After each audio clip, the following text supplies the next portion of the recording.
பக்தர்களே, பக்தோடி பெருமக்களே, ஆங்காங்கு இருப்பவர்கள் அனைவரும் வருகிற நமச்சிவாயவே ஈசனினுடைய திருநாம் இந்த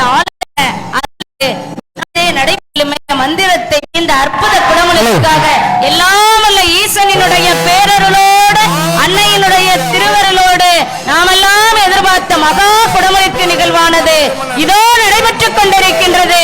தென்னாளுடைய சிவனே போற்றி, எந்நாட்டவர்க்கும் இறைவா போற்றி. ஓம் நம சிவாய, நமச்சிவாயம் வாழ்க, நாதந்தாள் வாழ்க, இமைப்பொழுதும் என்னென்றில் நீங்காதான் தாழ் வாழ்க. ஓம் நம சிவாய, ஓம் நம சிவாய, சிவாய நமவோம் என்று எல்லாம் வல்ல இறைவனின் பேரருளோடு குடமுழுக்கு நிகழ்வானது இனிதே நடைபெற்றுக் கொண்டிருக்கின்றது.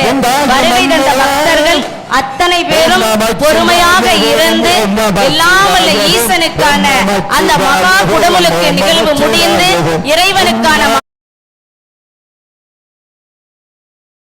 கும்பத்திற்கு பட்டஸ்திரம் சாத்தப்பட்ட